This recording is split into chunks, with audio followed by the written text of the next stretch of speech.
Dan, do you hear us? Yes, I do. Oh, hello. Dzień dobry. Dzień dobry, panie ambasadorze. Good afternoon, Ambassador. Or good morning, Director. Good afternoon. Yes, we are. You are ready? Jestem gotów. Okay, Jestem let's do start. dyspozycji. I don't know. I wonder how we should start it. I believe that we should start by saying, all of us from here, good morning, America. Yes, and good day to Poland. Good day to Poland. We are tired. We had a whole day of hard work, you know, worrying about the future of NATO, democracy, and all the jazz. Well, thank you for doing this, and it's a pleasure. I don't, should I start, Hope? Yes. What is the order? We know that you are limited because you have some important engagement in the White House we had. We think that we even know what it's all about, but we will ask you about it later. So can we start this Washington-Warsaw, Warsaw-Washington exchange with your first intervention? Well, let me start by saying that in the business of foreign affairs, one rarely sees a policy which turns out as well as you hope when you launched it. Most policies end up with mixed success. But we're celebrating 10 years of the accession to NATO by Poland, the Czech Republic, and Hungary. This is a policy which has turned out to be a spectacular success. And we are also celebrating 20 years of the Polish Roundtable, which led to the self-liberation of Central and Eastern Europe, the end of the Soviet bloc, the end of the Soviet Union itself, the end of the Cold War, and paved the way for a Europe whole, free, and at peace. NATO enlargement was one step, and only one step, in the larger objective, which was the creation of a Europe whole, free, and at peace, with Poland at its heart, along with originally its Visegrad allies and later all of Central and Eastern Europe, from the Baltic to the Black Sea, Europe's east, a generation ago under foreign domination, is now free. And it is worth remembering that. But it's also worth recalling that although the policy led by the United States was successful, it was in fact the efforts by the Central Europeans themselves. Poland and Hungary 20 years ago, the Czech Republic through the Czechoslovakia through the Velvet Revolution, our Romanian friends as well in December of '89. It was the Central and East Europeans themselves that did the hard work and deserved the credit. The United States responded, the United States supported, but the critical factor in the success was Poland in particular and the Central European countries more broadly. Now, it's also important to remember that the policy of NATO enlargement was intended as I said, a policy to help unite Europe, and it was also supposed to proceed in parallel with a general reaching out to Russia. We wanted Russia to be a partner, and we still do. We want to see Russia as a partner in the world beyond Europe. This policy remains valid.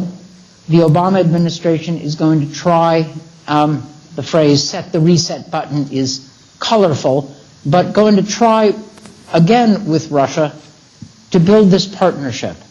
And if we were fully successful with Russia, it would benefit all of us. We have not been, and the relationship with Russia is complicated. But nevertheless, at the beginning of the Obama administration, the United States has another chance, and we are going to try again with Russia, but we're going to try with Russia not without sacrificing our interests or our values. We're going to try with Russia building on the foundation we already have of a Europe whole, free, and at peace, a foundation of NATO enlarged, and the alliance with Poland, the Baltic states, and the other countries of Central and Eastern Europe. Yemek, I will stop here. I'm looking at the audience. Some faces I know, others I see are people for whom communism was something they heard about from their parents. They probably don't remember Polska Perelovska. But that's okay. I'd like to hear their perspectives as well and answer their questions about this or any other topic. Thank you very much. Thank you very much. Let me recognize first Dr. Hope Harrison, who is sitting there, and she's going to provide us some Washingtonian hope, by bringing your students into the discussion with our students here, and also, some faces at that table. We have Ambassador Robert Hutchings here, Dr. Andrew Michta, whom you know well, Professor John Mizgiel. So this is a bit of a Polish mafia here, you see. And also we'll have our younger colleagues, Paweł Osiej and Jakub Budochowski from Euro-Atlantic Association. So this is our crowd, but we are very strong here, with the presence of our students, who I'm sure they will ask you a question. But I will ask you the first question. Dan, you are a very seasoned diplomat. You know this part of the world, but you've been in this administration, the Bush administration, for such a period of time. And what do you think, and I'm not talking about your personal choices, but more generally, with your experiences, how different these policies will be of this administration, and whether you think that this resetting process will be more effective than it happened in the past? I refer to the relations with Russia, which you have conducted yourself. Well, first, the policy of NATO enlargement and the policy of supporting the changes that began in 1989 has been bipartisan from the beginning. It started with President Bush 41, and Bob Hutchings remembers this well. We were colleagues in 1989. So President Bush, then President Clinton, then President Bush again, and now President Obama are all, well, the three presidents, the two Bushes and Clinton, all were active in supporting the advance of freedom after 1989. They all supported the process which led to NATO enlargement. And with respect to Russia, all three presidents supported an effort to build a relationship with Russia past the Cold War. President Clinton with Yeltsin, President Bush with then President Putin.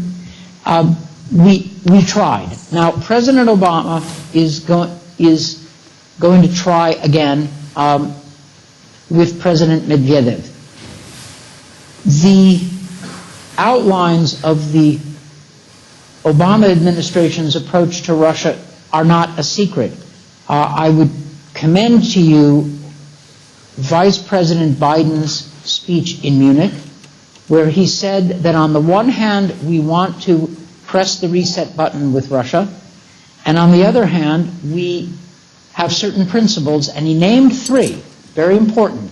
No sphere of influence, no recognition of a Russian sphere of influence, no recognition of South Ossetia and Abkhazia as so-called independent countries, and the right of every country in Europe to choose its own alliances.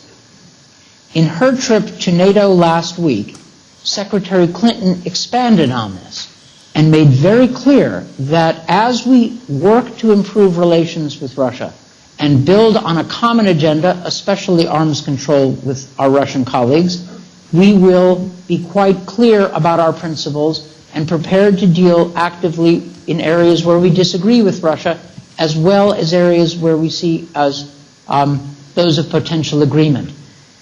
My own sense is that this policy will be bipartisan. I think that this kind of a policy will capture broad support in the middle of the U.S. Political spectrum, and I think it's the right approach. What I can't tell you is whether the Russians will reciprocate. Secretary Clinton had a very positive meeting with Minister Lavrov in Geneva last week. I was there. They agreed to move forward, especially in the area of arms control and START. We're busy working to move that relationship forward, so there are some hopeful signs. But we will have to see how we handle the areas where we still disagree. Georgia, Ukraine, the problem of use of energy resources to exert political leverage, and then above that there is the question of values. It has been a principle not of American administrations, but a European